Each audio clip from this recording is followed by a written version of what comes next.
Hello, hello, hello, and welcome back to Chaos in the Paddock.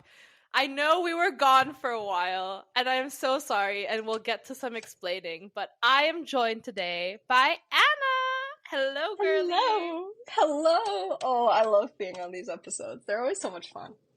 Well, this is going to be a special episode because we don't really know what we want to talk about, do we? We have a lot to cover. It's been a while. A lot's happened both on and off the track, so you all get to experience what Kiara and I and our mutual friend group do on our personal time, which is just a long yap session.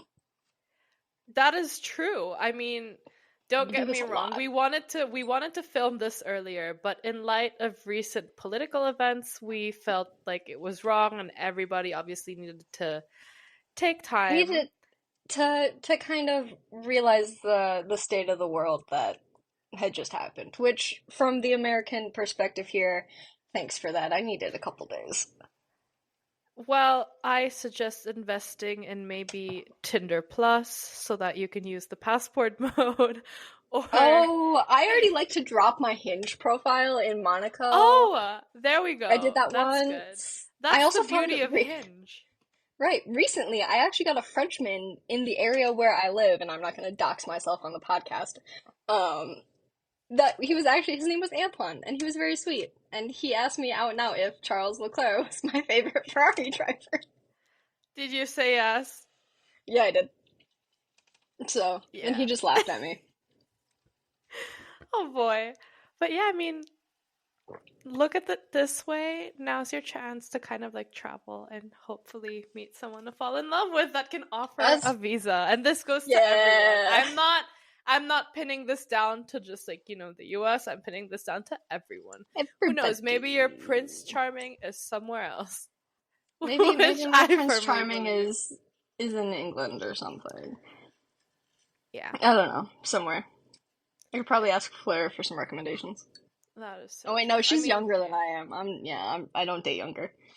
that doesn't stop certain people. That does not. Oh.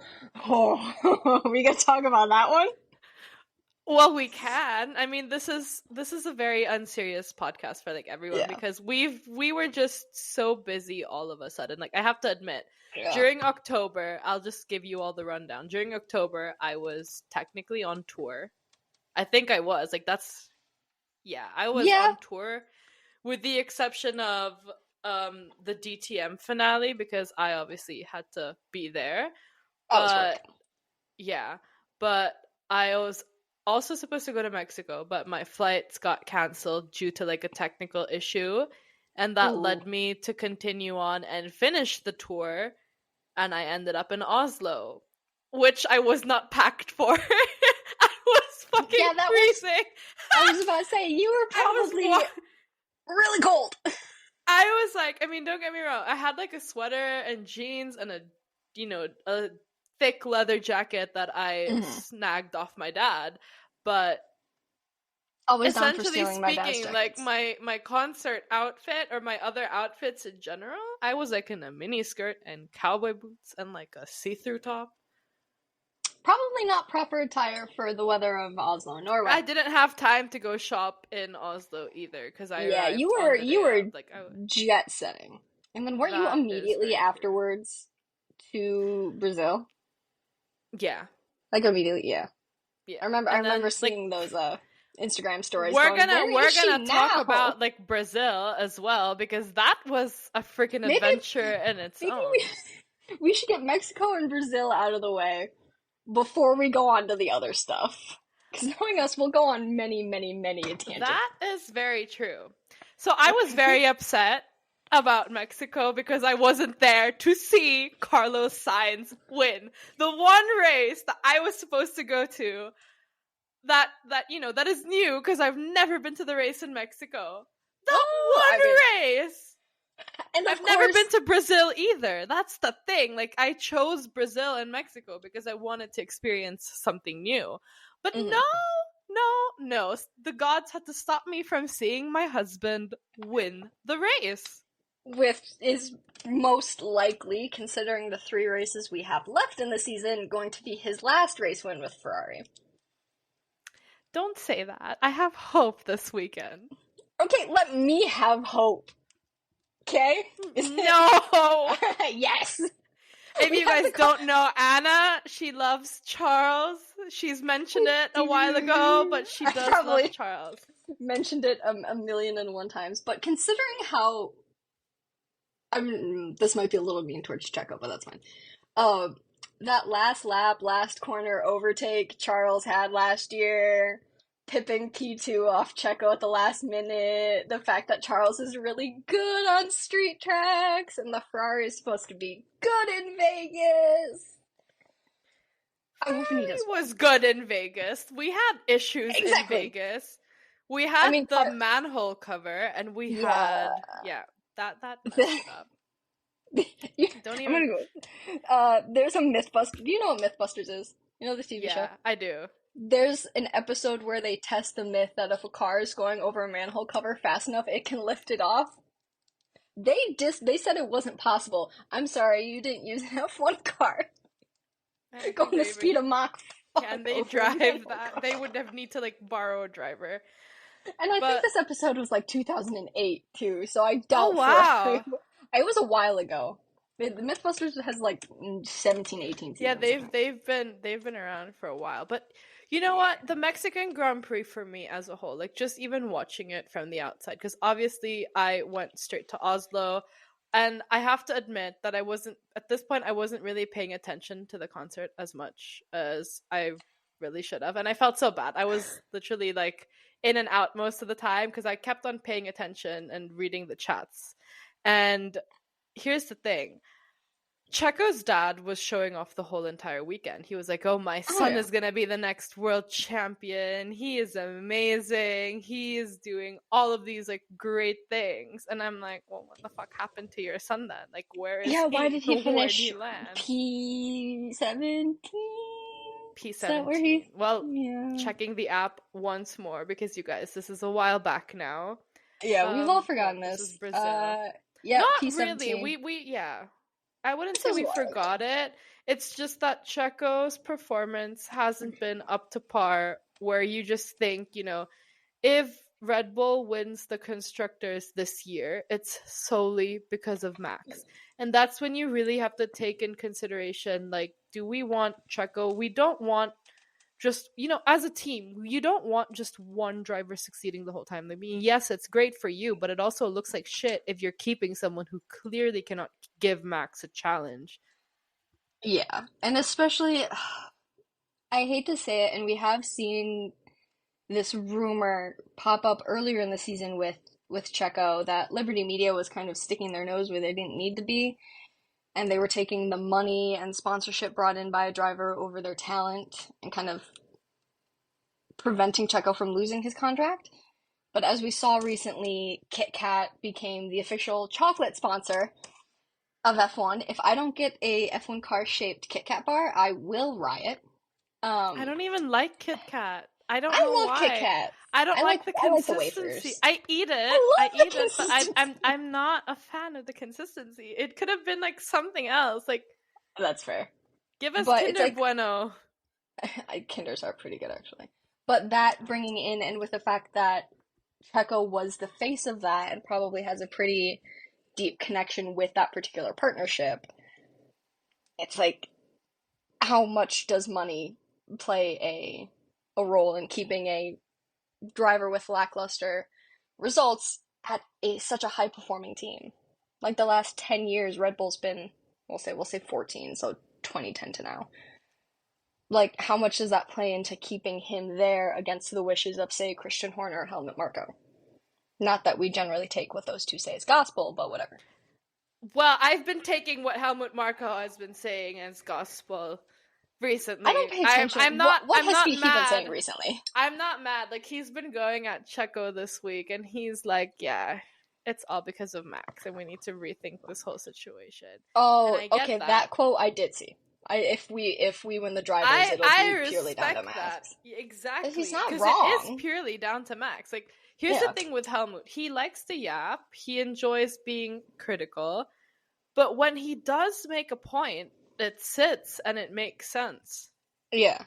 it's not everything he says, but the man does quite often know what he's saying. He makes a good point. And I mean, that makes sense. How long has he been with Red Bull in charge of their junior driver program? I mean, he was the one who kind of chose both Sebastian Vettel and Max Verstappen, and now look at them. Max is what's most likely, I'll say 24 hours at the max away from, no, it's Thursday. We'll say like 48 hours max away from securing his fourth consecutive title on and this equaling Saturday. Seb. Well, it'll be Sunday I don't morning know if for I'm me. I don't know if I'm ready to witness this, if I'm being honest. Why? You just don't want, like, I why? mean, Tom is gonna kill me. But well, he already kills us anyways whenever we critique his boys. Yeah. But let's just put it this way. I kind of hope it was gonna be someone else. Not necessarily Lando. But just someone else. Just That's someone fair. else.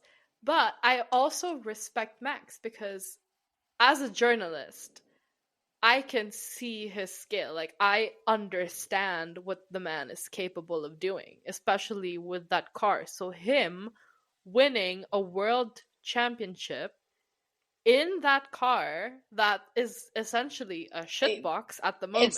We'll say it's third fastest behind McLaren and Ferrari. It's not reliable though. It's inconsistent. That is a huge thing. It's so inconsistent that as a driver, knowing that you have to, drive this inconsistent shitbox, it's very scary. Because you're also putting your life on the line, which is why I'm not a fan of the swearing ban, by the way. We can get into that They are, bit. I'm going to say, I also grew up a hockey fan, so we'll get into the swearing bit later in my personal perspective on that one. Rugby. And considering this is probably going to be a rated R episode of the podcast, given our language, seeing as I think you dropped the F-bomb first a couple minutes ago. At this point in this episode, it's just a yap session, guys. Like, come on, like, feel free to like listen to this and comment on Instagram and like tell us what you think. Yes, please do. Just, give us your unfiltered opinions. Like, we're here for it. This is why chaos exists. And hell, I got it tatted on me. I saw that.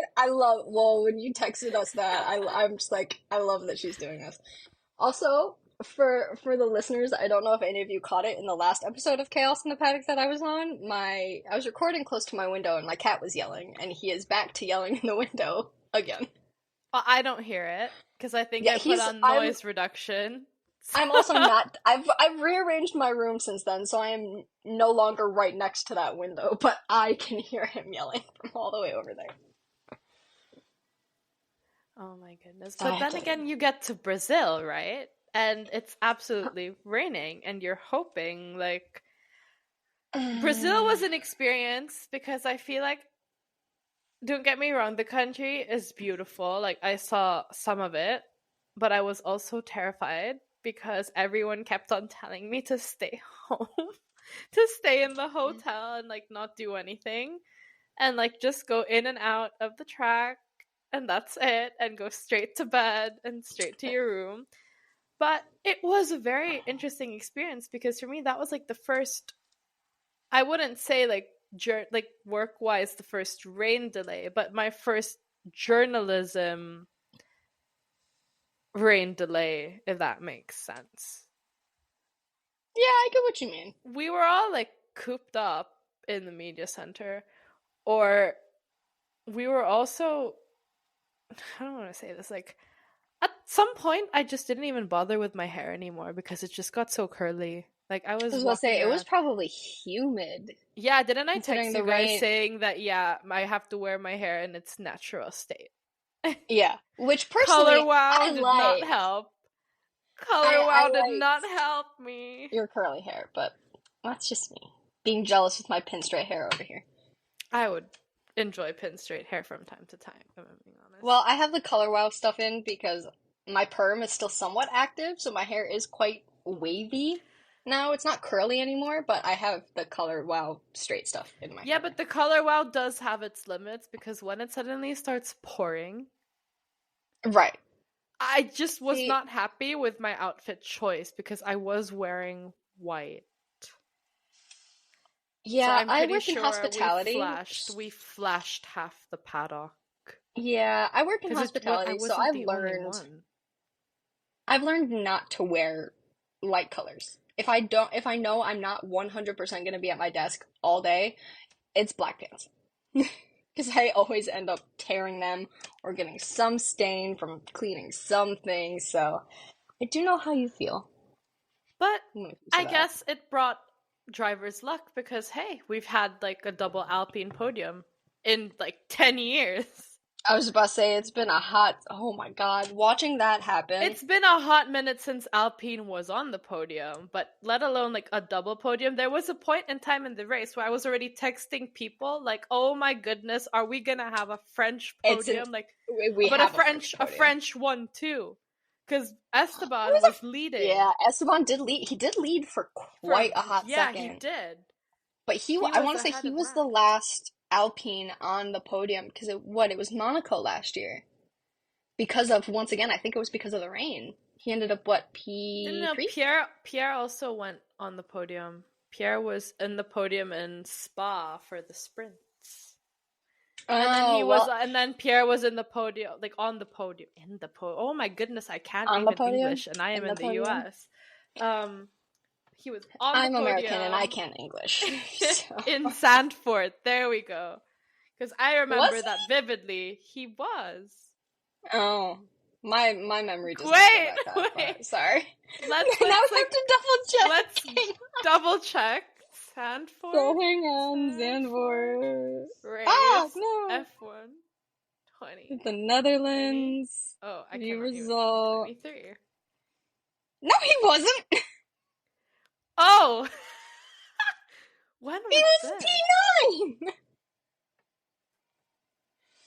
Wait, he was on the podium twice. He was definitely on the podium twice. I have him I don't filmed on know. the podium. There we go. Race result 2023 Dutch Grand Prix. Oh, I thought you were talking Max 2024. Verstappen. No. Oh, 2023. Max 2023. Okay. Verstappen, Fernando Alonso, and Pierre Gasly. Then Perez came in fourth, Sainz in fifth, Back and when Fernando Hamilton had in a good sixth. car. Well, it was, yeah. It was, I mean, it was a better car than what he's got now, It was but definitely a better car. Like, he could actually, like, be yeah. on the podium and fight.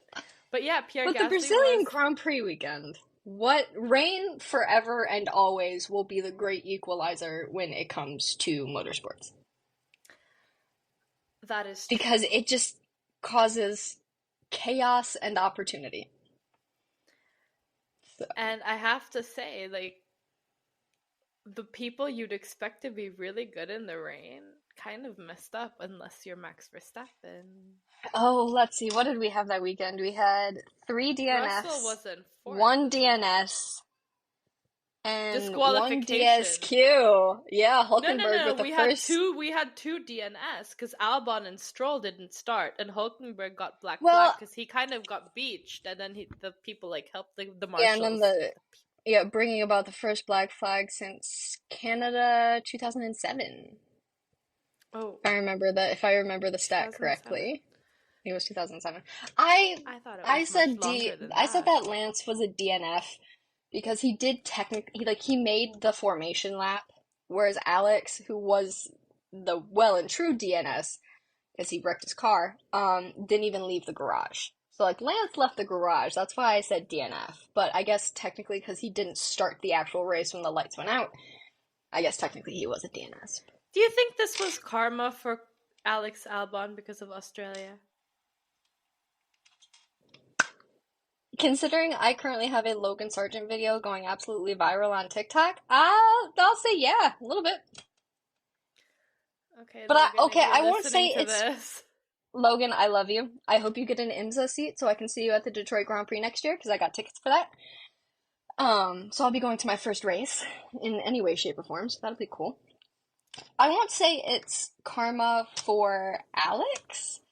I'll say it's more karma for James Vowles because it was his ooh, decision. It wasn't Alex's decision. I Like, wasn't paying attention, but how did Logan do in his IndyCar test? the post I made about it was I think they still had like 3 hours left in the test. They were testing at the Thermal Club in Thermal, California. He was testing with Meyer Shank Racing, so MSR.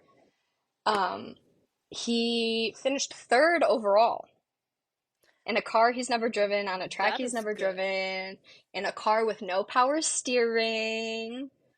And yes, a lot of these people haven't like raced in Indy Next, and yes, Felipe Nasser was there, and he's never driven an Indy car either. But at the time that I made the post of mine that's currently going viral, he was placed above Louis Foster. Louis Foster was the man who won the Indy Next Championship this year. So, like him or hate him, say, oh, he finished third, yada yada. That's still amazing. He's in a car he's never driven before, he's on a track he's never driven before. It's different forces, it's a different level of physicality for him, and he still did really, really well. That's a podium position right there.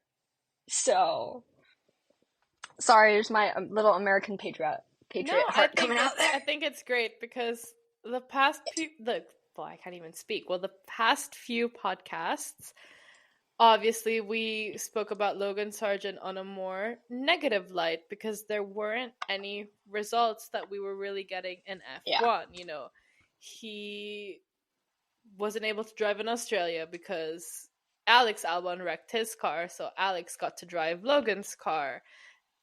There were some pretty moments, like some good overtakes where you saw like hints of like the old Logan Sargent, but you could tell this season that he was just stressed.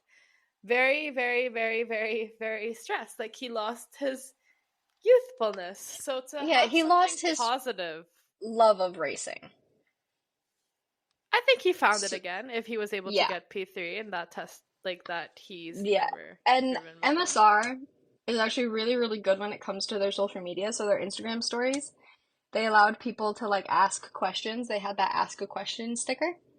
And just seeing his reactions to things and the light like being back in his eyes was really, really nice to see.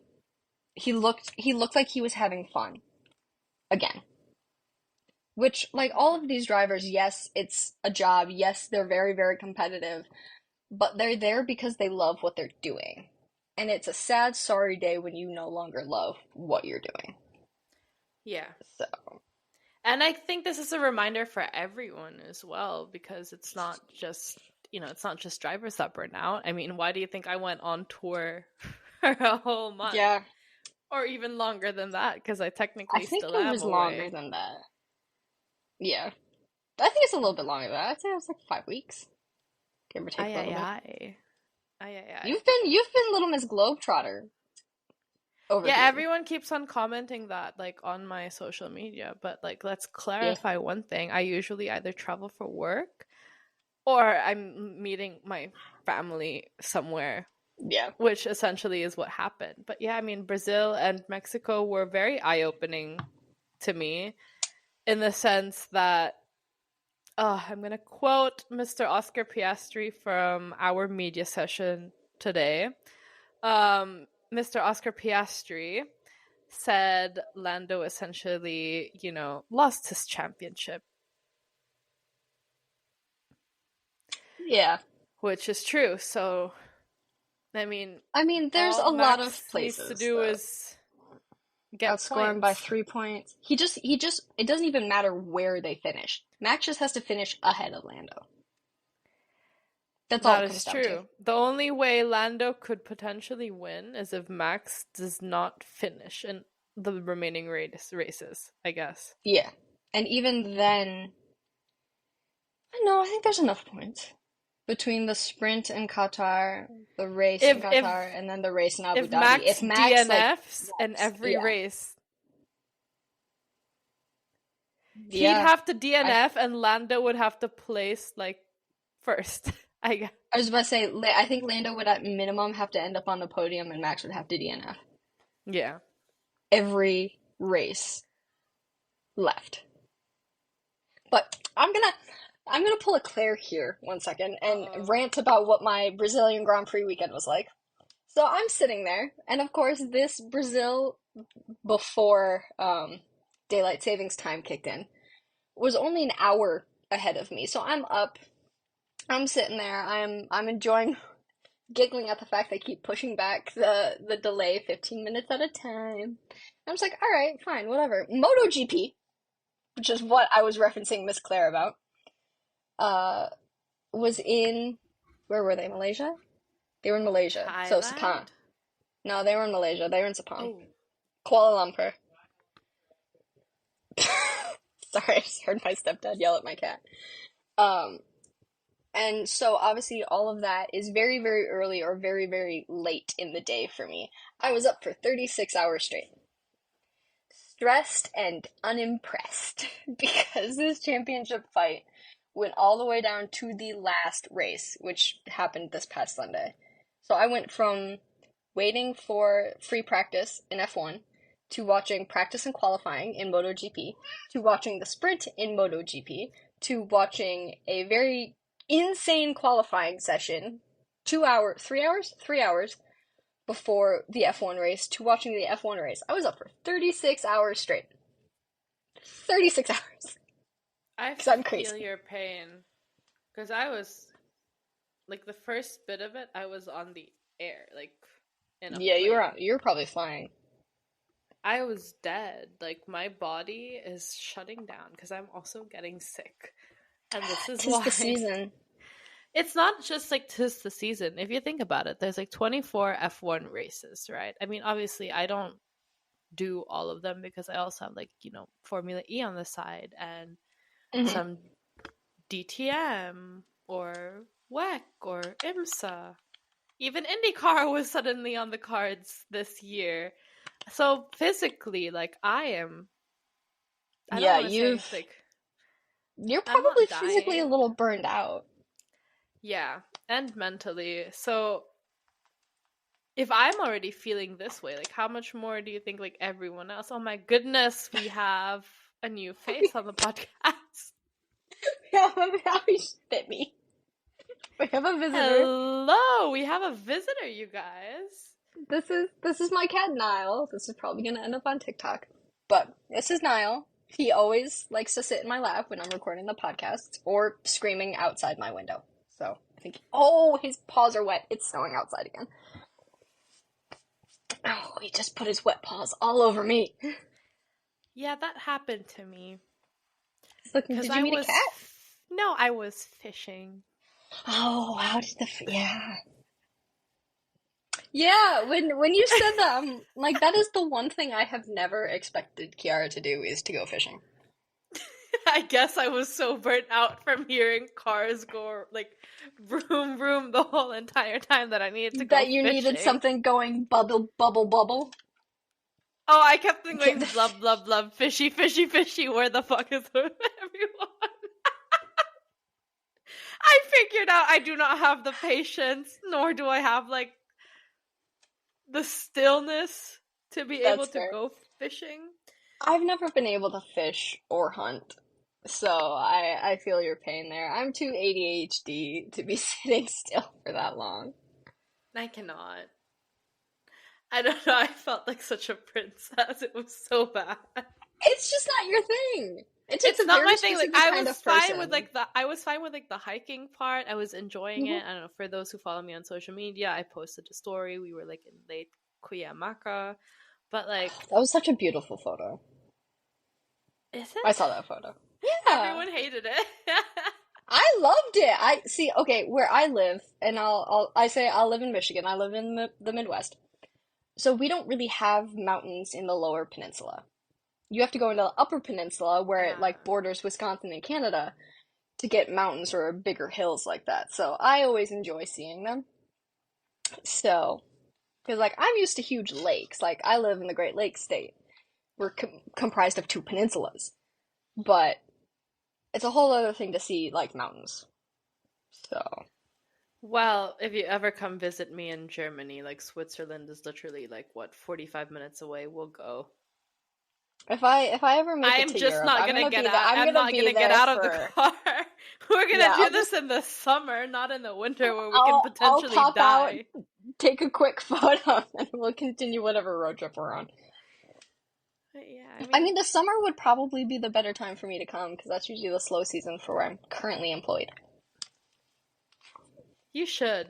You should honestly think about it. It's gonna be like a fun European girl like summer trip and Yeah, flirt, I work, can, and all that. I'll live my European girl dreams. You guys are gonna have to make sure I don't look like a dumb Because you tourist, guys, though. believe it or not, we all try to do stuff that doesn't involve racing. I mean, yes, Yeah, we may be yapping about, or like we keep sidetracking on Brazil we do and on keep sidetracking. Mexico, but we also have to think about like our normal lives, which is Hmm. essentially why I decided to make this podcast a little bit more. What do you mean a little bit more chill? Way more chill than what we Way more usually chill do than it with like the usually is. structure. Yeah, because we usually like have a structure that we follow, but in this case, like I've been away for so long. I still am Yeah. away. Brazil and Mexico are already like way back, and I kind of associate those races with the political situation now.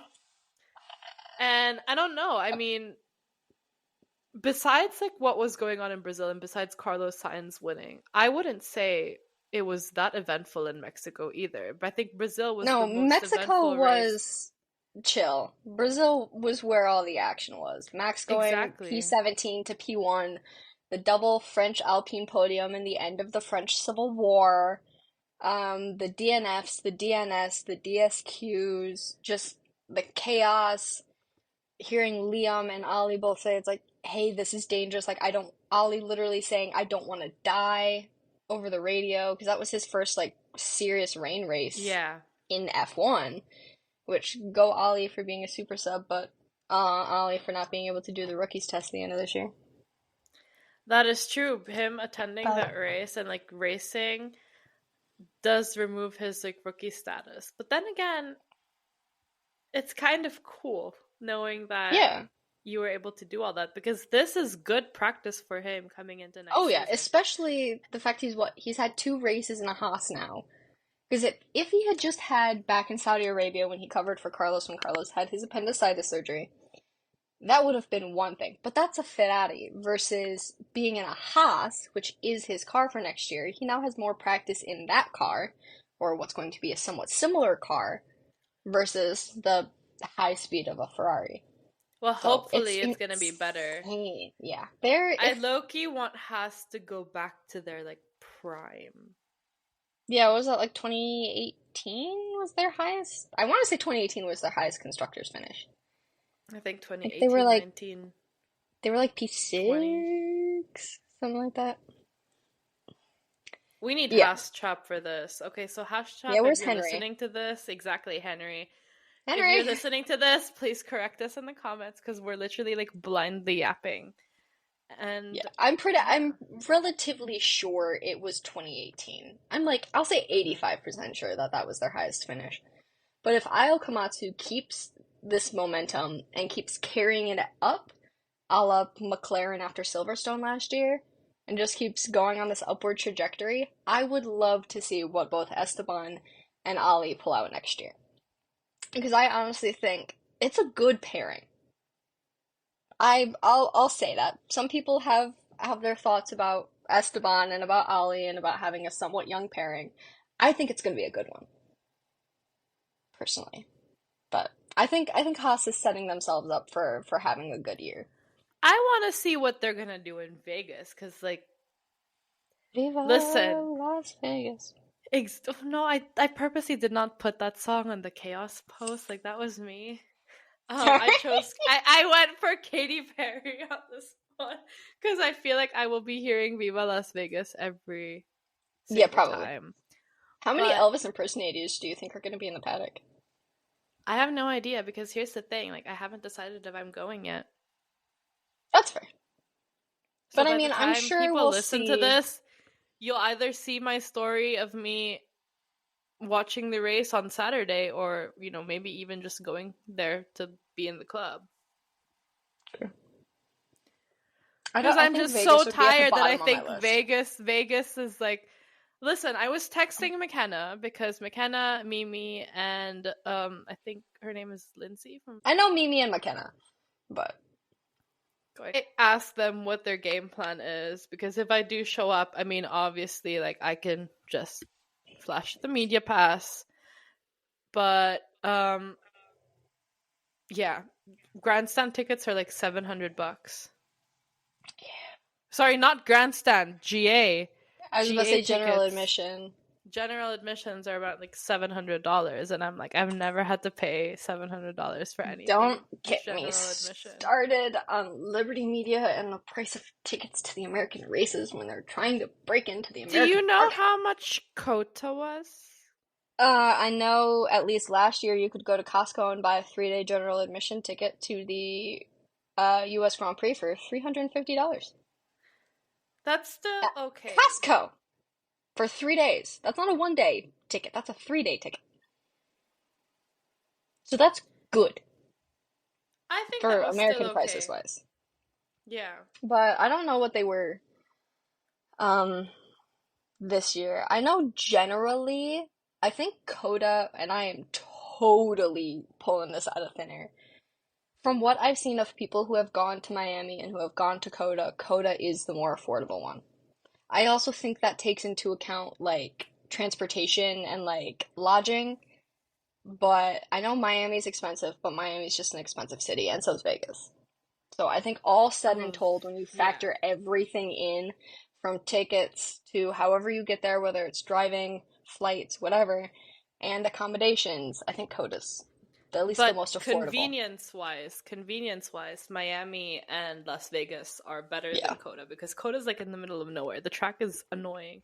I've been there once, and I never want to go there ever again. Well, considering it's Texas, I don't like driving in the U.S. U.S. It's not fun to drive in the U.S. because of all like the speed limits and stuff.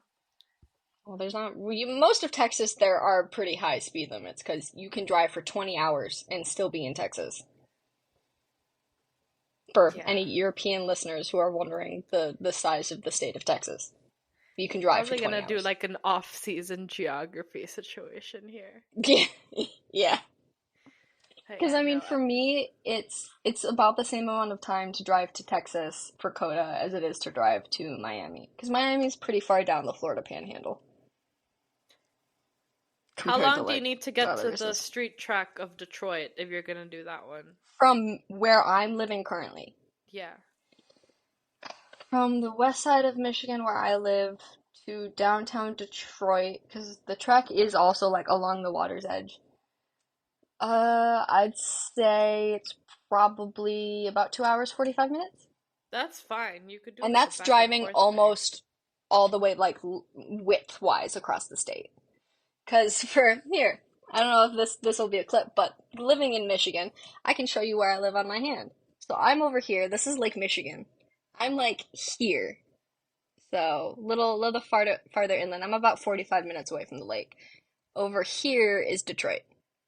This is Canada, by the way. But yeah, it's like here. So I'm driving like widthwise across the state.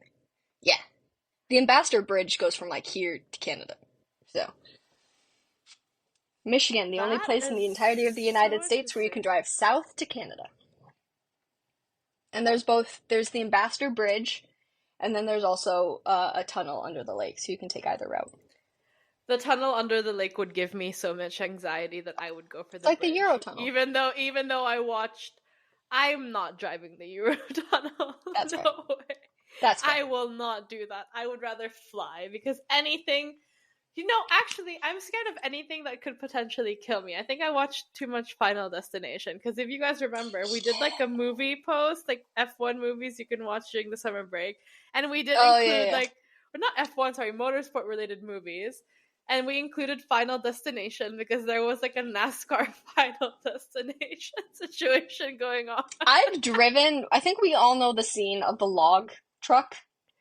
Oh, that one was a different one, but like that's scary. I've driven behind those before. I will literally watch 20 cars ahead of me, change lanes, speed up, get around the truck, and then get back in the other lane, because no one wants to be behind those things because of that movie. But I actually found another horror movie that involves a race car driver, actually. Oh. I forgot what it's called. I honestly did, because it was a French horror movie.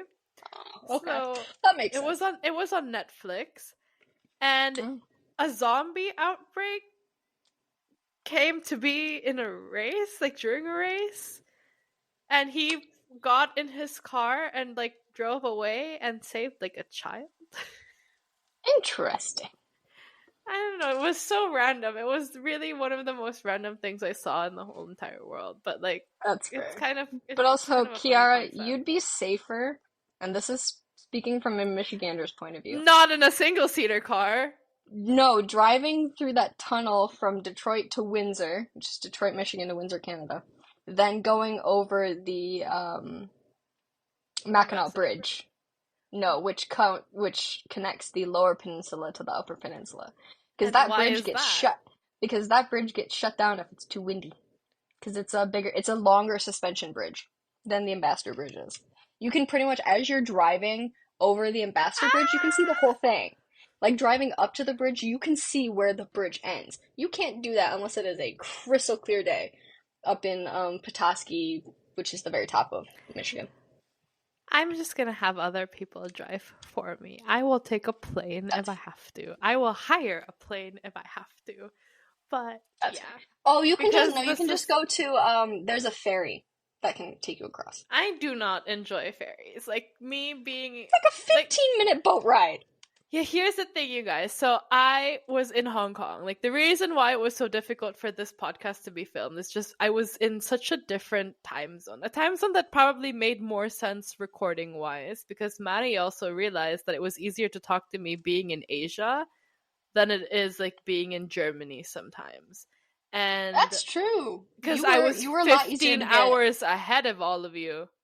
Yeah, so we were just in better, like obviously what was night for us is early morning for you and vice versa, but it was just easier to get a hold of you. That makes sense. Yeah. So everyone like US wise who was talking to me was like, "Oh, this is great. We enjoy this." But yeah, I was at the Macau Grand Prix and essentially like I wasn't even supposed to work. I was in Hong Kong visiting my parents and potentially renewing my ID card, which didn't end up happening. But it was good because I got to spend time with my parents and see my friends. And I thought accreditation was not going to happen for me because they asked for a bunch of stuff that I do not have yet because I haven't been in the game for that long. Mm-hmm. And I was kind of like scared, but I still went for it anyways. And 3 days before the event, I got the email saying that my accreditation was confirmed. So that I threw saw that off, text message. yeah, that threw off the plans that my parents and I had because we were all going to go watch it, just from the grandstands because I wanted to experience it because it's a very, very iconic, legendary track. And many people who have won the single seater series that races in Macau have moved on to have great F1 careers, like Michael Schumacher, Senna. We had Vettel, Hamilton, Charles. Not everyone won. Max Verstappen did not win, for example. He wasn't even on the podium because of some strategic choices that was made like during that time.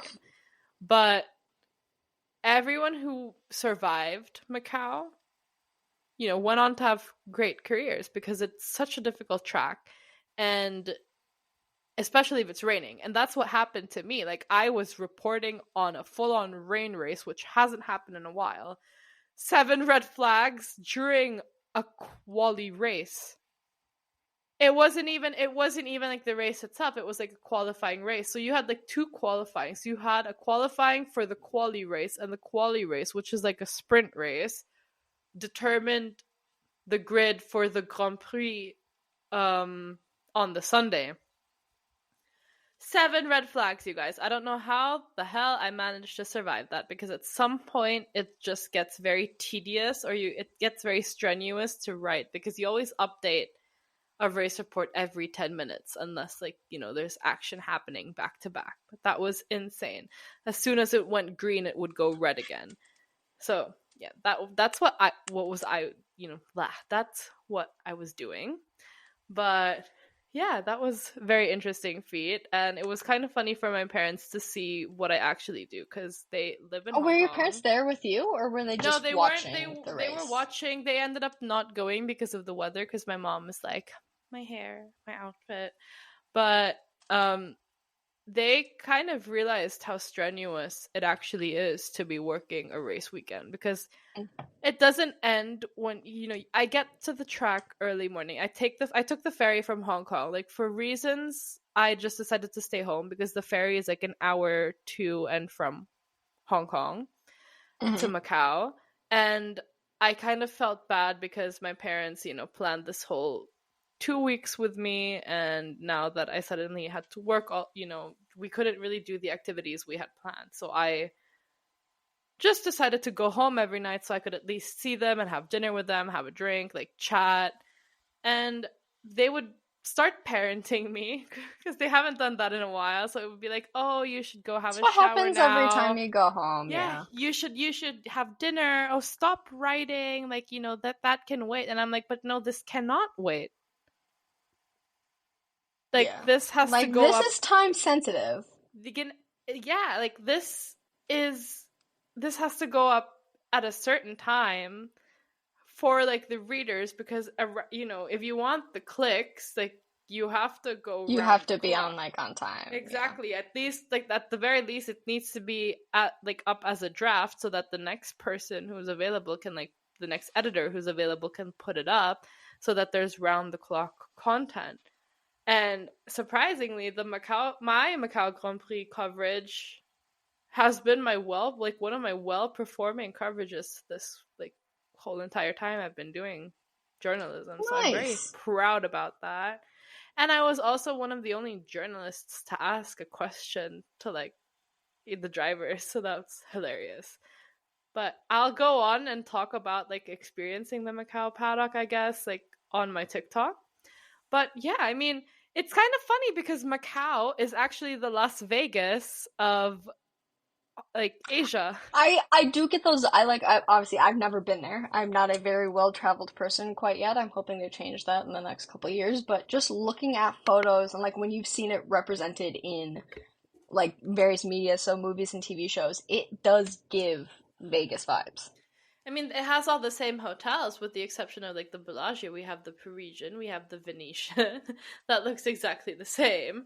We have Studio City, if it's still there. Oh my goodness, the Four Seasons, even like the whole casino shebang. Cirque du Soleil is also there. Like, there was a long running Cirque du Soleil show there, and there was another one called House of Dancing Waters.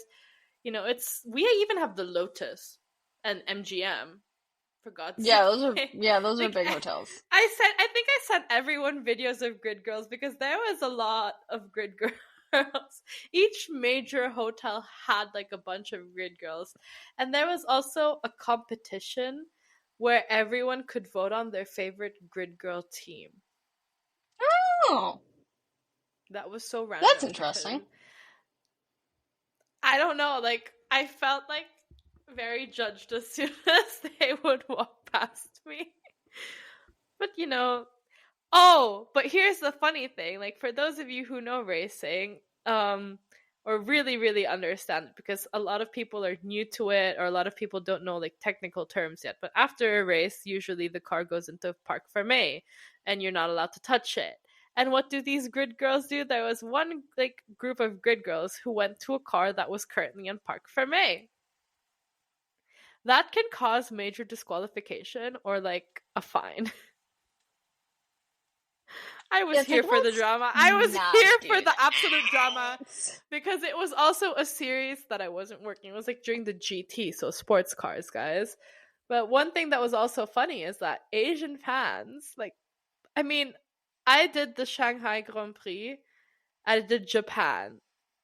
But with F1, they are so much more careful. But I feel like here in Macau, for some freaking reason, everyone would just, like, cross the barrier into the garage.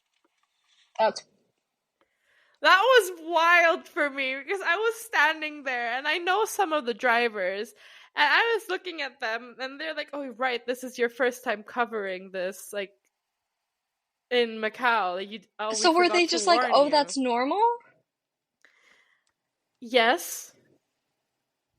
They would just smile and take a photo with the fan. The only people that were really stressing about it were the mechanics. And for the first time ever in my whole entire life, I actually experienced teams that are run by Filipino mechanics and Filipino engineers, Filipino team owners, which made me so happy because, like, I was able to go there and be like, in our native language, Right, Tagalog, and you're I'm just like, talking to everyone, and they were having such a blast with me because they're like, okay, we know you're Filipino, like we know you're half, but you look so white that we can't even tell, like sometimes. But as soon as you open your mouth and you're talking Tagalog with us, it's absolutely crazy. oh, you're like, we get it now.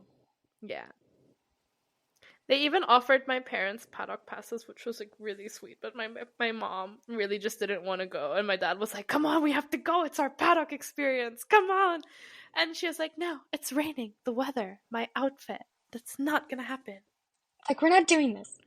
Like, no. Exactly. Yeah.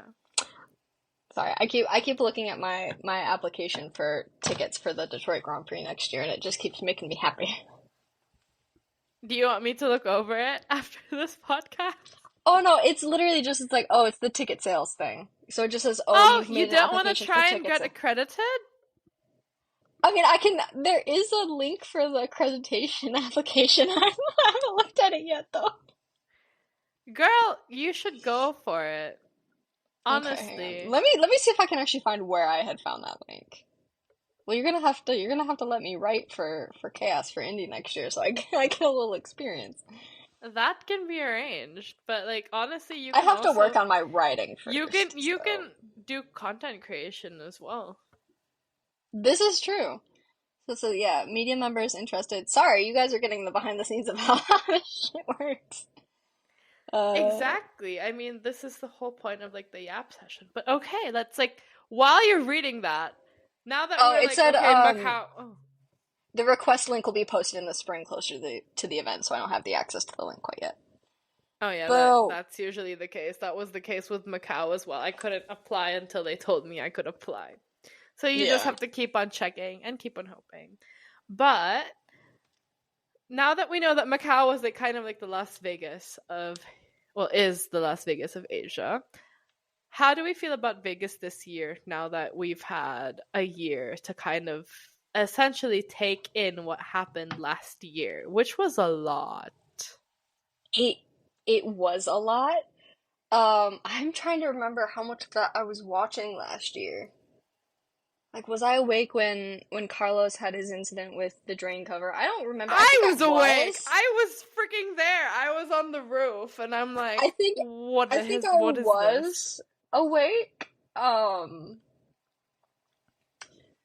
I I'm personally wondering what the do we have a driver intro show again like we did last year? I don't think so because FP1 is tonight for me. Like FP1 is tonight and I haven't There heard was something. I have to text my buddies over there, but I like haven't heard about that. But I do and don't want to see the Hunger Games-esque presentation of the drivers again because that was in hindsight, I like it a lot more a year later than I did last year. But that's just personal. I want the Um announcer. I want the oh WWE the guy. boxing announcer. Yeah, that's a What? very, very Wait, I recognizable always like pegged him as. voice. Is he the boxing announcer or the WWE? He does. I feel like he does both. I mean, WWE and boxing have very similar like introductions like that, but when you're thinking classic Vegas boxing, Elvis, that whole thing, it's like where you see the mic coming down from the ceiling, it's the old like Oh radio yeah. mic. You're thinking boxing No one knew what versus was going on though. That wrestling. was like the best part of it for me. It's just like no one knew what the fuck was going on. Like he was all up in Checo's face and he was like, the Yeah, Checo Mexican driver. was very confused. It was giving me Miami 2022 vibes with the introduction. I'm like, okay, yeah, that's kind of a I very forgot American about thing that. to go big and over the top And with stuff like everyone was that. just like awkwardly like waving. They're just Like, like, hello. what's going on? You But can tell that I, a lot of drivers aren't into like I mean, yeah, I get it. It's like the whole show aspect I of it. mean, It's like the yeah, whole Vegas Vegas is a magic. show. Vegas is 100% a show. But it's not F1 to me, yes, has always been very expensive, very elite, but it's more been glamour and luxury in the sense of like old brands, something that's very well established, something that's a little more polished, versus American sports is very loud and over the top and bright colors and in your face and that big energy. Especially like looking at like the Super Bowl. They were getting like a Super Bowl-esque introduction in Miami in 2022. And of course, do you expect That's anything less because from like the Vegas? paddock It's is also in the Vegas. stadium. Right. So it's in the Hard Rock Stadium in Miami. But I I think this year will probably be a little more low key when it comes to things like that. I'm sure there's still many a cool concert and activity and everything going on, but considering it's not the inaugural or the debut of this race anymore, yes, it's still going to be glitz and sparkle and lights and neon and over the top, but probably not anywhere near what it was last year. And let's hope FP1 is a little less chaotic and they actually check the drain covers this If year. I do decide to go, my wardrobe is better prepared because I was freezing last year. No one Yeah. told me I mean, I should be smarter than this, but It's a like, man-made city in the middle of the desert after the sun goes down. yeah. I don't know what the hell I Of was course, it's thinking. cold, We but thank you, Paddock Club, for providing people with blankets. I named yes. mine Binky. Honestly, that's a pretty standard name for a blanket. Yeah, I think I ended up like here's the thing. Like last year, you guys, I wasn't working in the paddock yet, but that You were involved just me. there. I was there enjoying the drinks in Yeah. Vegas because I was pretty stressed about I was pretty stressed about the whole race last year because obviously it was new and there Hmm. was already a lot of controversy surrounding it, especially like with the prices of the hotels, prices of flights. Yeah. And that's essentially what I wrote up on. So I was already a journalist. I just wasn't accredited during that time yet.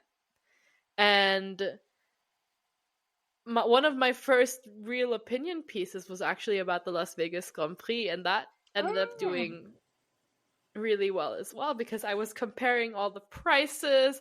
I was talking about like drivers' opinions, like them being like, "Oh, this is all show. This is absolutely, bonkers to do a race in Las Vegas." But then it ended up being a fun race to watch. Like I was on my Yeah, it toes was the a whole entire good time. race. I think So I I'm woke very up the excited house to with my see. screech. When with that again, Yeah. I'll mention it again. The last lap, the last corner overtake, Charles Leclerc executed on Oh, Checo that was Perez. sexy.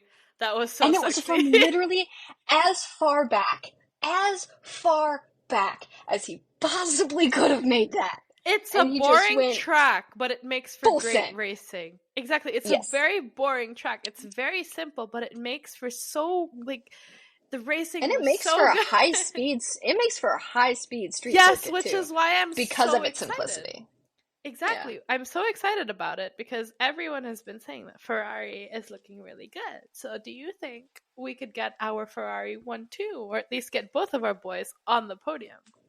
I think, and I have to temper my expectations. Yes, Ferrari has been good this year, but it's also Ferrari.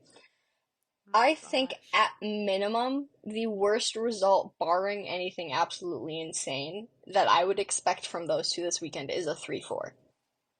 That is the worst result that I could expect.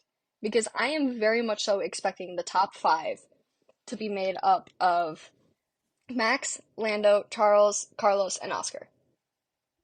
That's what I'm expecting the top five to be made up Can of. you imagine if Oscar wins the Las Vegas GP? I would also lose my shit. No, it's just because I was just reading, like I have my phone here No, like unlocked, in a you good way. guys, because my article just came out because I had Oscar's like media session. But Nice. yeah, he was talking about papaya rules, and we all know how controversial papaya rules can be. I And also he did hate have that to that's give what they're up his calling it. yeah, he did have to give up his spot in Brazil during the sprint. For what? For what? For what? There we go. Someone finally said it. I was waiting for this. For what? But Okay. yeah, I know. It was going to be, you were going to bring home the same amount of points. So for the constructors, it was literally no different who finished first, who finished second. There is enough of a points gap that there is in no way, shape, or form going to be a count back for anything when it comes to track position to figure out who's going to finish where at the end of the season. Why? 1 point. Why? It's too late in the season for 1 point to come down to being the decider. Why? Sorry. No, it was just very, like, it was frustrating to watch. My initial response to that was, oh, wait, why? That's not that smart.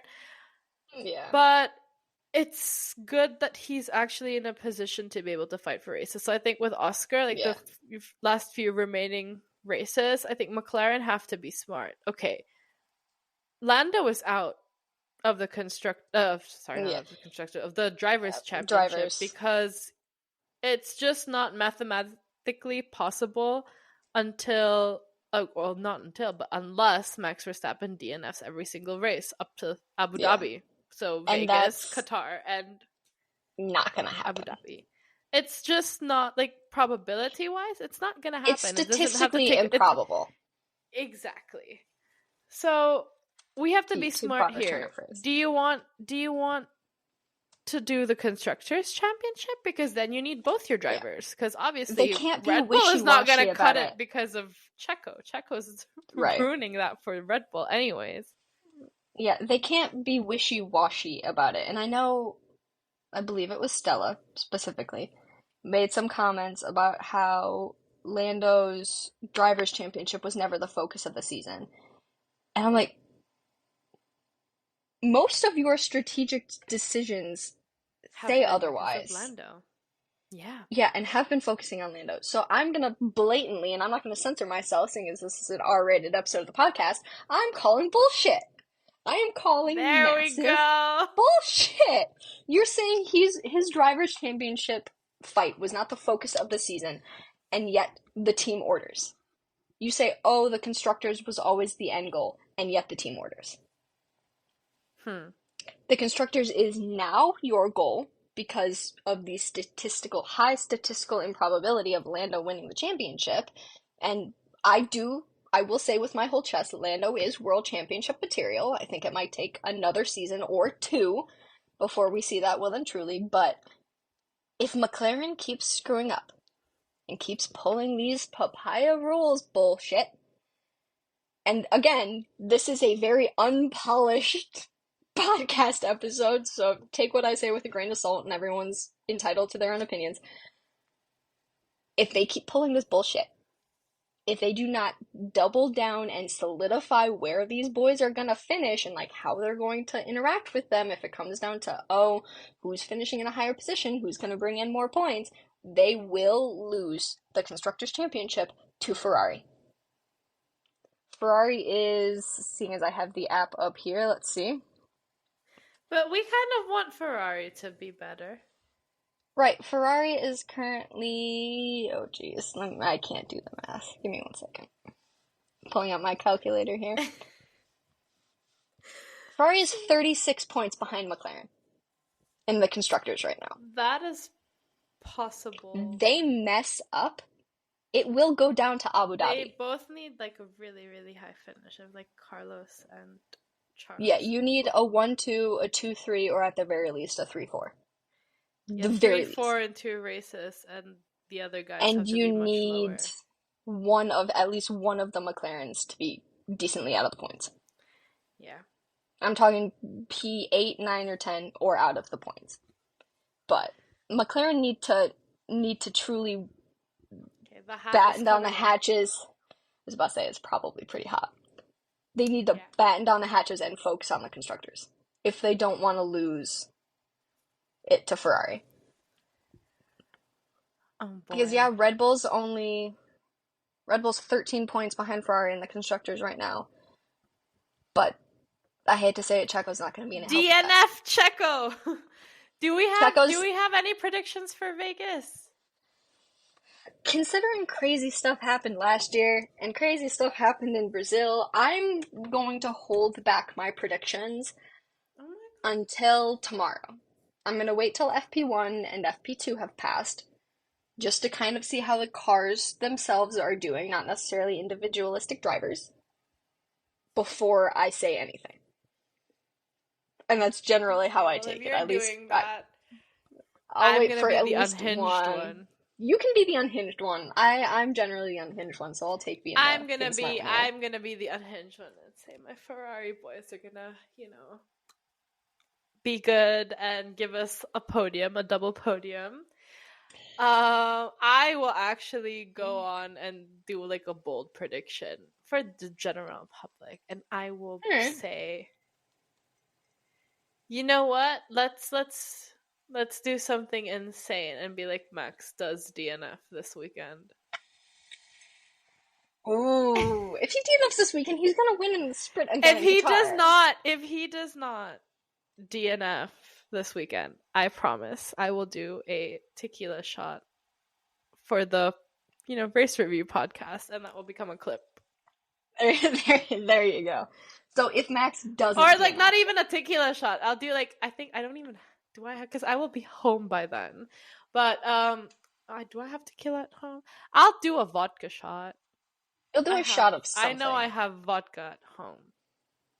But that means if Max DNFs this weekend, or DNSs, whatever, who knows, just doesn't race, Yeah. that means it'll end up going down to the sprint race Because here's the thing, I feel like in everyone is going to be Qatar. pushing because this is a very raceable track. Yeah, and I mean, he did well last year. He won. Let's go look at the. Well, yeah, it's about as well as one can do. Though he doesn't hold the lap record for Vegas. Oscar does. That's why. Oh, kind of want Oscar to win though too. Oscar's Because was a I feel so 135. bad. I feel so bad he had to give that up because I get it. Like if one other driver is absolutely shitty and like inconsistent, okay, why not? But we're talking about Oscar Piastri who can actually hold his own. Yes, Mm-hmm. he has his moments, but overall, I think he is very strong. And if you ask He me, is very and strong. this might be very debatable, so if you ask me, I actually think Oscar is much more world championship material than Lando. You know why? I'm not saying it's because Lando is emotional or Lando, has his problems. I'm just saying Oscar leaves everything out on the track. He doesn't Yeah. kind of kiss and tell. He is not all talk. I mean, Lando is a brilliant driver as well, but I think Mm-hmm. Lando has to focus more on staying focused. Because Yeah. Oscar is there and he's doing his job and he's racing and he doesn't speak much, which is okay. He keeps to Vegas and casinos, whatever turn of phrase. He's not Oscar keeps his phased. he keeps his cards close to his chest. Yeah. He keeps He like just he's very internal. You don't see an outward reaction from him much. and it's like if you think So, about Max Verstappen, why is Max so good? It's because when Max drives the car, he understands what he's driving. Like he can tell mhm. you what his problem is and what he needs from the engineers, from the Yeah. mechanics in order for it to work. The question is always the execution of the other side. Because we Yeah. know that Max can definitely drive this shitbox to get his fourth world championship. This Yep. will be his fourth. Consecutive. Exactly. He'll be If we tied may with add Seb. consecutive. But Consecutive is where the consecutive is the when interesting one. Max yaps and whines, his yaps and whines come with data that back him up. Yeah. It's not just whining for the sake of catharsis or to whine. It's whining with the point of getting something in the car fixed. Fixing Yes. something. And I think Oscar It's can do whining the with a same as purpose. well. I think with Yes. Oscars, he keeps it quiet, but I think, once they're in that briefing, I'm pretty sure he's doing the same thing, saying, oh, I need this done to the car. Like, this Hmm. does not feel And right. Or, especially with a manager in the form of Mark Webber, he probably learned that. And I wouldn't be surprised if Mark probably told him sometime during the year when, he really started to go toe to toe with Lando and he got that first race win, however conscientious it was in Hungary. He probably went to Oscar and said, "You have to tell them what you want changed. You can't just let them walk over you or let these things change. You have to tell them what you want changed." By the way, like, my reactions are not podcast or like motorsports related. I'm just like getting screenshots of things I should not be seeing. Do I want to know? I'll tell you later. Okay. Tell me when the podcast is over. But yeah, I wouldn't be surprised if Mark told him, it's like, hey, if you start going head to head with your teammate, if you start, beating him and something's wrong with the car or something's wrong with the strategy or something's wrong with whatever the team called, in that briefing, you need to tell them. You can't just be, oh, la-di-da-da. You have to tell them. Oh, yeah. You have to, like, say it with your chest. If there's something you want changed or an opinion you have, regardless or not if they take it seriously or they do anything about it, say it anyway. Because you never know what it's going to change. So, that's what it comes down to. And Max knows how to do that. I don't think Lando quite has a grasp on how to do that in a constructive way yet. So, to somewhat get us back on topic. Well, to be honest, I think we're gonna be up for an interesting ride. Like I said, for me, I think the fact that I'm even unsure whether I want to go, even though I know it's great racing, it's just very tiring. I've been away for so long. And the timings of everything doesn't help either. So, personally, I don't know if I'm going to stay up for FP2. I might just stay up. I have to. Right, Either way, whether I decide to like be there or not. I mean, I'm essentially still in the same time zone, and I am gonna be here to cover it. So my first article about it is already up. Nice.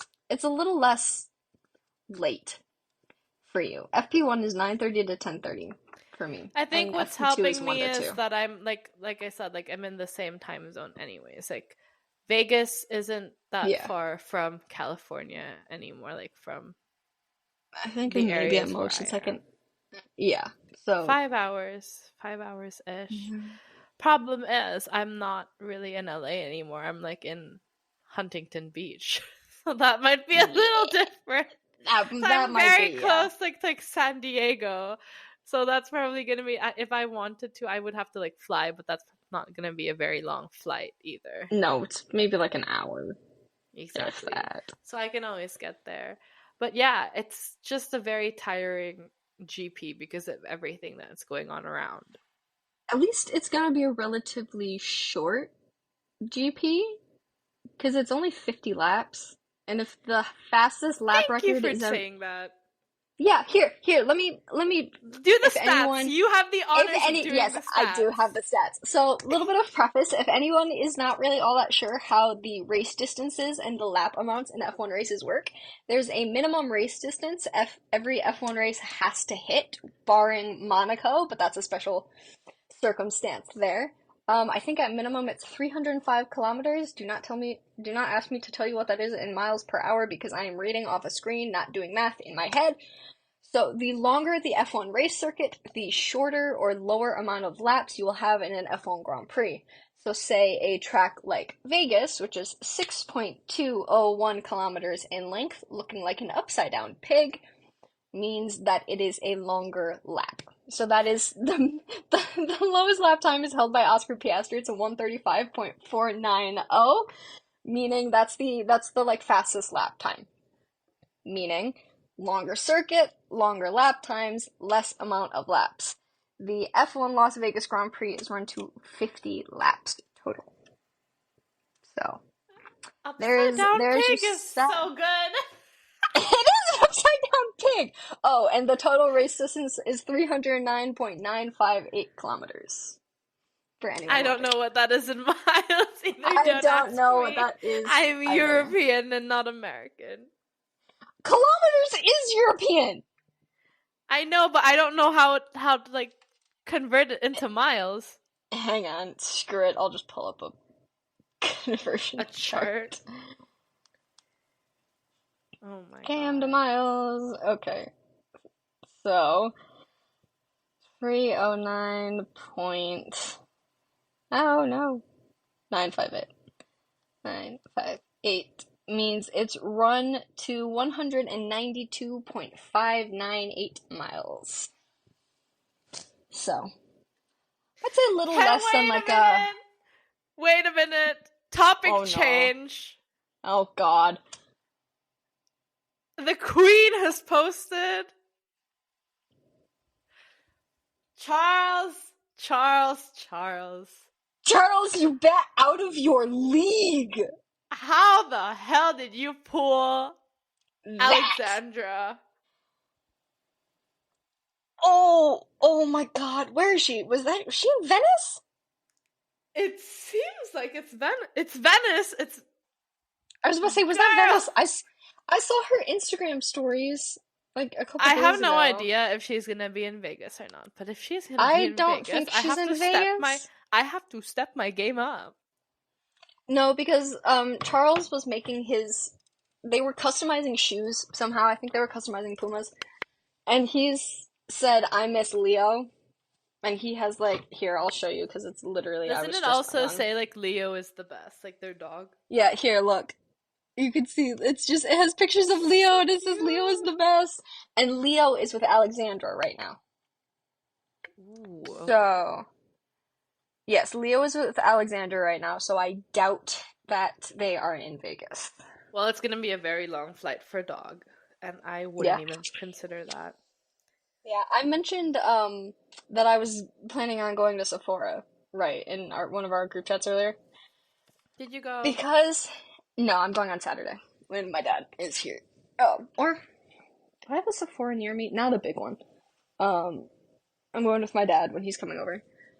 And I am getting some products because I saw her makeup routine. Someone figured out like the way she does her makeup. And that's how I prefer to do my makeup in the wintertime because I don't like wearing a lot of stuff because no matter what I do, I have pretty dry skin. And the way she does her makeup is very natural and very minimalistic. So I have to get a new foundation anyway because the ones that I have currently are too drying and too dark. They're my summer foundations. So I'm gonna try Charlotte Tilbury. I'm either gonna get her bronzer, which Alexandra Saint-Malou also gets from Charlotte Tilbury, is the one she uses the most. The powder one, yeah. Yeah, I think it's like a cream to powder. I think that's the style it is. It's a powder. I have it as well. Well, she uses their setting powder too. She also uses that's their great bronzer. because Fleur uses it as well. Like Fleur used the setting powder. I tried the setting powder with Fleur, and then I bought my own one. Most of my makeup I'll probably end up getting, if I get that, I'll get a mini because I don't use a lot of setting powder, so I don't need the like big one. Yeah, I need it. But she uses like this is us just fangirling over Charles's girlfriend. She puts like foundation here and then blends it down on her face. She doesn't use contour. She uses bronzer to just warm up her cheekbones, her forehead, and her chin.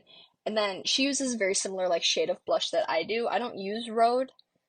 I use Merit. It's their like blush bomb in Fox. I also recommend the one from Say, but I use the Toasted Teddy from Rhode.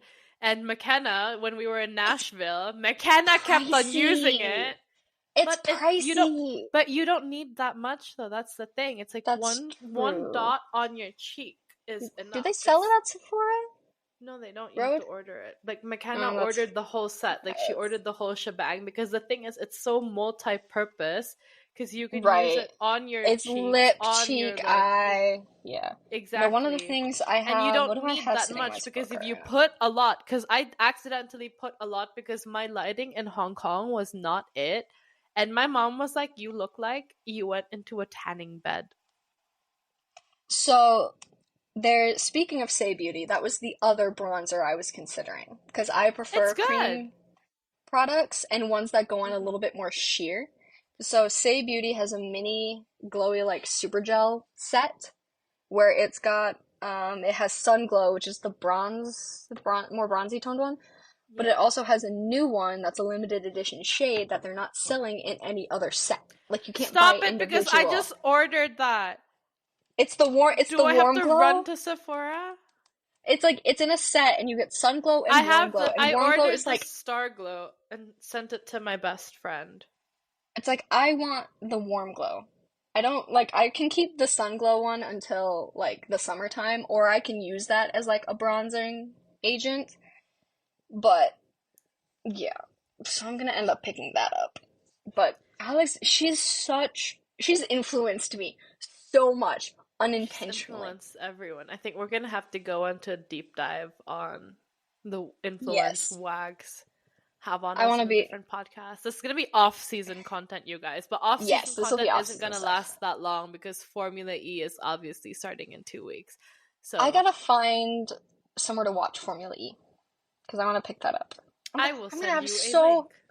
Please do. Um, I'm gonna have so many series to Oh, you watch can next year. watch it on Discovery Plus. Oh, I have Discovery Plus. Oh, There that's you go. great. Because I just Oh, realized my parents like logged into my Discovery Plus because during the finale last season, I was on there. Like my face was like smack dab on the I TV. love that. And I I told love them that. that, and I was like, "Oh, you can watch it on Discovery." And they're like, "Oh, do you have it?" And they logged in just to see my face. They didn't even watch the race. They like They're zoomed just towards like, like the where's our daughter? podium. Where's our child? Like, okay, because I'm gonna have, and this will be my, so this year is my first full season watching F1. I watched the vast majority of MotoGP. I Mhm. watched probably a quarter of IndyCar, and I didn't watch any of Formula E because I forgot Formula E ends so early because it starts so late compared to every other series I watch. So this will be my first full season watching Formula E. This will be my first full season watching MotoGP, and oh my God, what a season is that gonna be? Um, it'll be my first full season watching IndyCar because I want to start writing on it. I want to rehash my writing skills. And I'm going to the Detroit Grand Prix, so it'll be nice to have some more background and more interest in the season. And then it'll be my second full season watching F1. So I'm gonna have four series. Oh my God. You'll be fine. I'm It's not here like with my you in sleep spirit. schedule is already screwed up enough as it Well, is. So, and welcome, welcome. We don't have one. my sleep schedule's been screwed up ever since I did my culinary internship, where I was in a bakery at 4:30 every morning. Oh, I love So, those. Everyone who did an internship at the bakery was like, yeah, we were up so early. But like, yeah. listen, if you ever decide to go into catering for like motorsports as well, your sleep schedule is a goner. Oh yeah. Ooh, speaking of that, and again tied into um, motorsports, there was the Barcelona test for MotoGP on Tuesday. Oh, And I was looking at Marc Marquez, who is now on the factory Ducati team. He was Toto al Rojo, was his whole thing, so all in red. And he had this hat. And it was Ducati branded on the side. And I'm like, I want, hello, Niall. Niall's back. And I wanted that hat. So I'm scrolling through the Ducati Corsa website, pardon my pronunciation for that, trying to find this hat. And I'm like, of course, it's probably not available yet because he's literally been on the team for less than 12 hours. Whatever. But they have a section where you can look at, oh, Bagnaya's team, Bastianini's team, and then it also has their hospitality listed. So their coordinator, their head cook, their cook, and their staff members are listed on the website in their own very easy to find section. And I'm like, that from a hospitality standpoint, because both of my degrees are in that field, that makes me so insanely happy. Would I need to learn Italian to possibly work with the team? Yes. That doesn't mean you can't work for like IndyCar hospitality or like That's any very other thing. true. Yeah. I mean, I do also want to learn Italian anyway, because I'm Italian, but IndyCar would be a You lot can ask closer. Mari. She's learning Okay. Italian in uni. I could learn that. I could ask. Wait, what did you just send me? Not related to F1 or any form of motorsport. That's fine. I love how people are just gonna listen to this and be like, "What are they reacting What is to?" going on? Well, chaotics. We have private lives too, and yes, we like each other. Like Outside of the on and realm of off the motorsports. track. Exactly. We yap about every single thing. And if you were wondering, we even asked Fleur and Claire to come on this, but unfortunately they are otherwise occupied. They're got work and school and yeah. Which is And this because doesn't this happen would have often been because fun. Kiara is not very often in my time zone, let alone in the United States. Yeah. So Might be we here take more. advantage I of might it. I might be here more often now considering certain circumstances, but like yeah. You guys can't see the face I'm making, but it's really funny. I might clip this. Actually, I'm just gonna mark this as a clip. Yeah, and There you you gotta go. find when this one shows up. He's so I think I annoyed did with mark that as well. I marked that as well. he's But so annoyed yeah, I with mean, me. I think I also have fun doing the occasional unfiltered podcast just like this because we've Yeah. all been so stressed.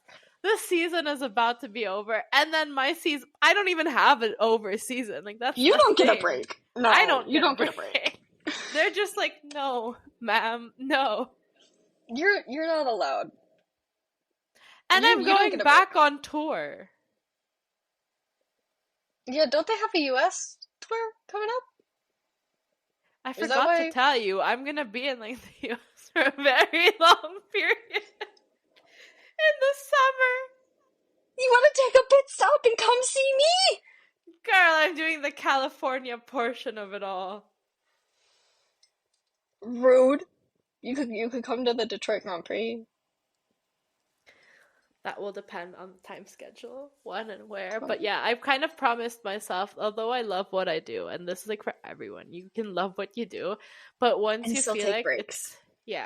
once you feel like it's getting too much, you should take a break because it's no easy feat. Like, I'm 24 years old and I'm doing all of this because I really, really want to have a successful career, but like I'm also going back to uni in September to do my master's because I think that's just very important.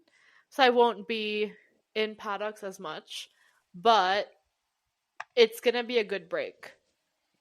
And it's really just not easy. Like, even for content creators, even for people who aren't accredited but are still, like building their portfolio and working towards something, it is absolutely insane to be waking up for all of these races, to even travel there, even if you're just like going as a fan. It's very strenuous. It's not easy. It's not easy to think about new content.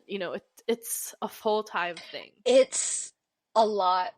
I've literally had people I work with who only know motorsports through me ask me how the heck I managed to go. Like, I'll leave an event, say I'm closing it.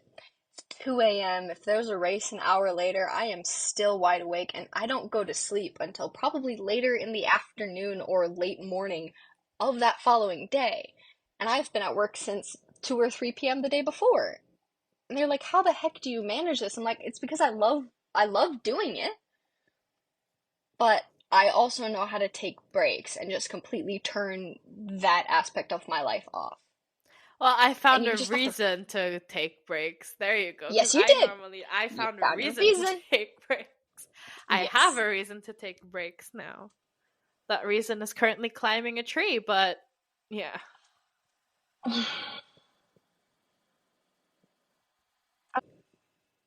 Then again, I also like climbing trees when the situation calls for it, so. I But don't. that's also me being short, and sometimes I like to be on the taller. I like to have the high ground. For Then get anyone a who ladder. gets that reference. Then get a ladder. I'm not stable on ladders. I'm not climbing up a tree. But I yeah, like climbing trees. But I also went to an environmental school when I was younger, so no, I'm thank used you. to being outside. Hey, it was fun. No, I literally got to spend an entire class period playing with bubbles. the hat is back on. Are you cold? Or you just want to put the hat back on? Absolutely not. Like I'm wearing a halter top. I just think it's a very cute like outfit. It's very Davy Crockett. Yeah. I Do you don't know know. who that is? Yeah, I do. I just don't know if it's a Oh my god, compliment. I don't know if it's a compliment or not. oh my god. This is like the most It's not unhinged podcast. it's not an insult. I'll tell you that. But do you guys know like what I was thinking for the Qatar Please. GP? Oh my god. Anna, this is gonna be a clip. Davy Crockett. Anyways, you guys, listeners, fans, whoever is listening to this, parents, friends, aunts, uncles. I had an idea for the Qatar GP, and that's because I am covering that from home because I'm not doing Qatar. Yeah, But no. yeah, Too hot. no. Too But hot. how does everyone feel about like a live react podcast? I would love that. Oh wait, no! I can't! Anna, I have a work thing I can't get out of! switch off. I was gonna say switch to shift. And Shauna's gonna be here too that day. It's a mutual friend of ours. I could do a sprint reaction. I'm so mad. Why is We everything could do happening? that. We could try out a short form podcast. Yeah, to do, try like, it. a Try it with the sprint react. first, because that way you can also have Shauna in the background too. I can do it. I can do. I can do Get the her a sprint. mic. Tell her to bring a mic. Oh, I just Or wouldn't like, have, or I'd share one of my headphones with her, oh, so that's a you'd be able good to get both of idea. us. Yeah, So yeah. try it. Let's Anyways, like try it if out you're with listening to the sprint. this, Oh, anyways, hey, if Mom, I'm sorry. everyone's listening to this, like, let us know what you want to hear. Like, do you enjoy the structured content? Do you enjoy like the mix? Because now that the season is over, and this is essentially like the first season of the F1 portion. The F1 Yes, portion, if I may add. there's gonna be more. There's gonna be more. This is season 1 of F1 Chaos in the Paddock. So we're always like up for feedback. Yeah, this is the beta season. This is Oh my us gosh. figuring all of this out, bringing in all the people that are going to be writing and doing and podcasting and doing everything. Next season will be a bit more serious. Not super serious, It's because that's not we just cannot us. be that serious because we're called Chaos in the Paddock. Like reminder, Right, I chaos have is it a part of it. tatted on me. It's You do have on it my tatted on your body. body. But it'll be maybe a little bit more, I don't want to say structured, but we'll just have more of an idea somewhat of what we're doing. Exactly, that's true. I can say that. And this is like the whole thing because I created Chaos because I want people to hone their skills and learn something new. And that means Mari is teaching me how to Photoshop something, then we'll do it. Or, you know, if we're gonna have Anna host all of a sudden, she'll do it. If she wants to practice writing, then let's go. But like, Yes. or if Claire is gonna teach us MotoGP or teach me MotoGP, that's, you know, it's like a whole thing. But this is why Claire I created it. brainwashed me, so she can brainwash you if she did I it to am me. not. I'm not brainwashed just yet. That's probably because I already cover so many other series on the side. Yeah. Yeah. We got a good group of people that can cover pretty much any motorsport in the world that you can think of. And if Yeah. not, we can probably find someone who does. Mm-hmm. So, Yeah. but please, yeah, if you like the unstructured stuff, I'm having fun with this. I'm having This so is much fun with this, great. but we're probably gonna have to end this soon because obviously There is an hour. we're in over an hour and a half at the moment. Yeah. Though I do want to bring up something you talked about before we started recording. Oh my goodness. Checo Perez's dad's comment. Ah!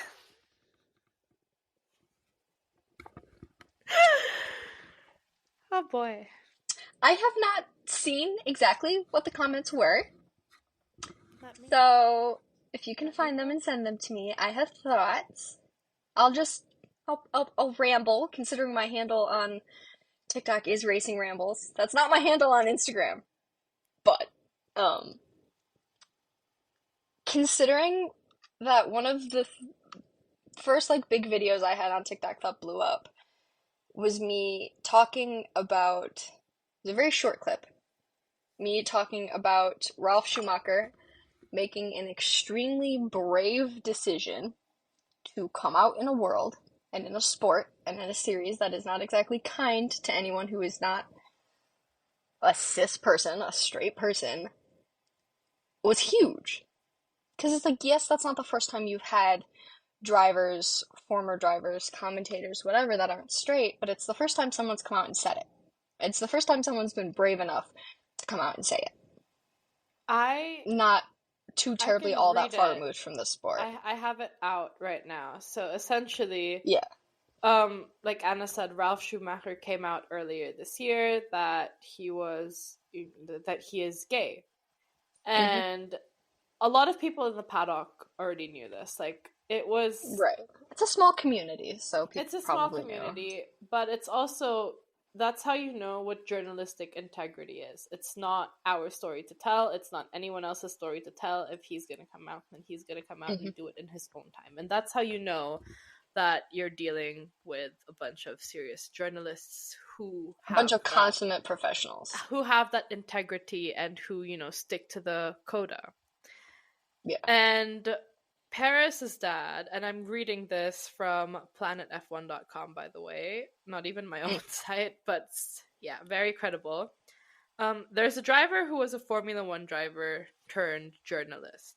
He first stated that Checo Perez was already out of Red Bull. The following week, he came out of the closet. I don't know if he was in love with Checo. Do you understand that there are so many strange things?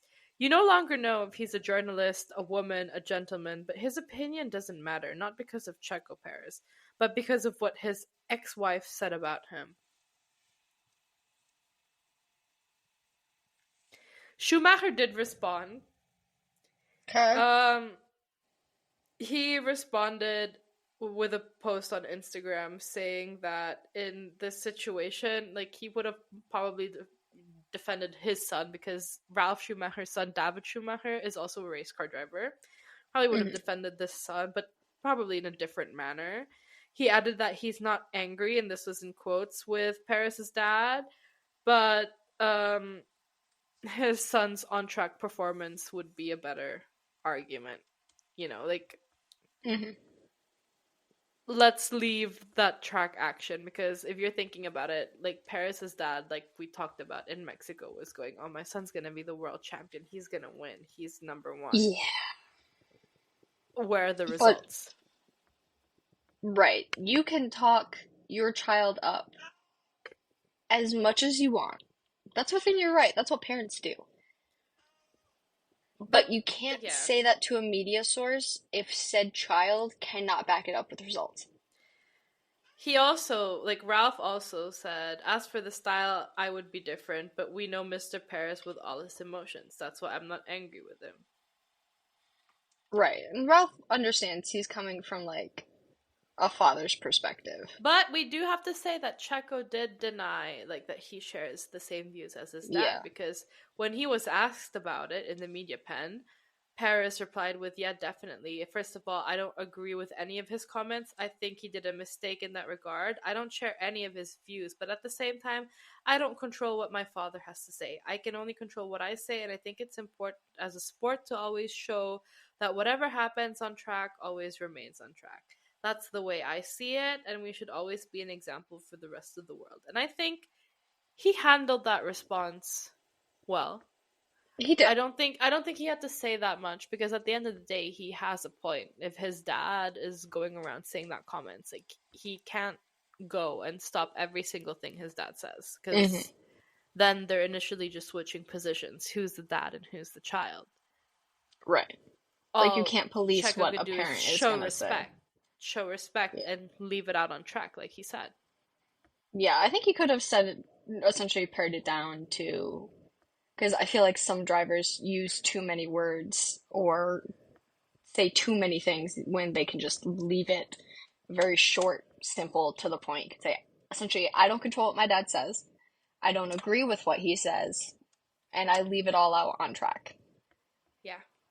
I think he just maybe phrased those 3 points a little bit too long. But also, just, We're not there yet in the sense no. of creating this really, really safe space, which is F1 There is progress being motorsports. made, but when an establishment has been the way that it is for so long, you cannot change everything in one go.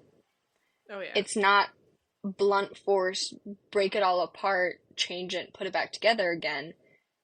It's slow, steady change. In this case, again, it's the tortoise, not the hare. Yeah.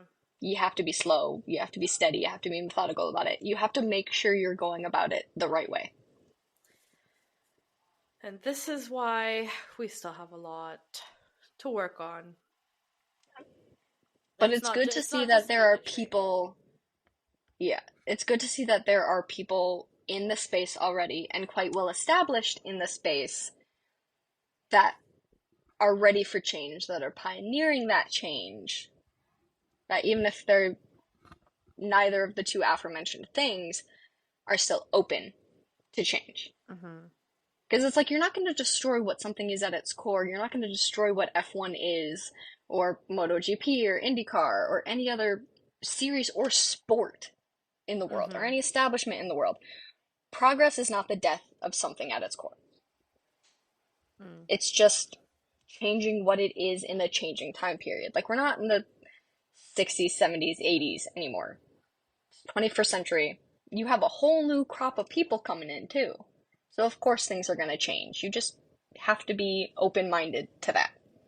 But we also have to remember So it's very difficult to change opinions and prejudices that have been in people's that heads. has Like been there the for only a thing while. that exactly the only thing we can do, I think, at this point is also focus on the next generation and make sure Yeah. that everyone understands Mm-hmm. what's good and what's not good, the difference between good or bad, even though everyone may have a different opinion on that. But like, I think the main message is we're all human and we're all, here to watch what we love. And I Yeah. think when people come together and watch what we love, whether your team is winning or losing, or your driver crashed into your other favorite driver, your friend's favorite driver, that is not grounds to go out and insult or punch or kick, somebody.